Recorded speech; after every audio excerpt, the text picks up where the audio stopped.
व्रत में मूल तो यह चीजें वर्जित हैं। कौन सी? यात्रा, युद्धम, नदी पारम, मैथुनम च दुई भोजनम, तिली माखन च तांबूलम, अष्टौ प्रयोग वर्जिता। ये 8 चीजें व्रत वाले को नहीं करनी चाहिए।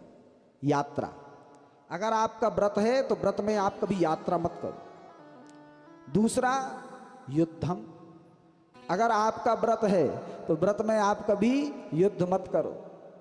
अगर आपने व्रत में युद्ध किया, ये महाराज हम व्रत हैं और व्रत में हमने देखा कि बहू गड़बड़ी कर रही कुछ काम में, तो हम पूजा में बैठे बैठे चिल्ला रहे, अरे तुमसे काम करते नहीं बनता बिल्कुल, जब देखो जब कुछ ना कुछ बात बिगाड़ती रहती है। तो महाराज व्रत आपका है, व्रत में इन चीजों का संयम करो, इन वृत्तियों को जीतो अपनी, कि हमें क्रोध न आए। तो दूसरी बात है क्रोधम, यात्रा, युद्धम। और तीसरी बात है नदी पारम, कभी भी व्रत में आप किसी नदी को पार ना करें, नदी को पार नहीं करना चाहिए व्रत में।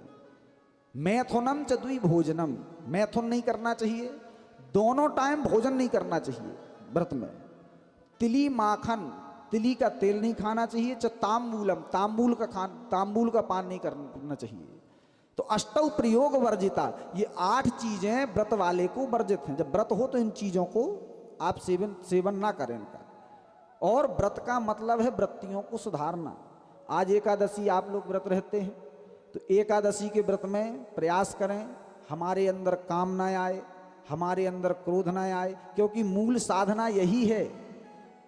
आज आप जाकर के जंगल में खूब तपस्या करो, 24 घंटे जाकर के आप भगवान के नाम की माला जपते रहो, लेकिन अगर 24 घंटे माला जपने के बाद आपके अंदर क्रोध आ गया ना, तो ये बात आप लिख के रख लो, आपका वो पूरा फल छीन हो जाएगा। सबसे बड़ी साधना है क्रोध को जीतना, सबसे बड़ी साधना। जिसने ये साधना कर ली तो आप ये मान के चलो कि जीवन में उसको सफल होने से, जीवन में उसकी शांति अपने आप आ जाएगी क्रोध को जीतने से। क्योंकि ये व्रत में बाधक है, ये तपस्या में बाधक है, ये आपके आगे बढ़ने में बाधक है, सब जगह बाधा उत्पन्न करता है। हमें तो यहाँ 7 दिन हो गए डॉक्टर साहब के यहाँ कथा करते हुए, सब लोग साथ ही में रह रहे, ठीक है ना। बातें भी बहुत बिगड़ी, बातें भी कहीं ना कहीं आई, थोड़ी बहुत गलतियाँ हो जाती हैं, लेकिन हमारा जो मन है, हम सबसे पहले अपने आप के इसी दुर्गुण को जीतते हैं।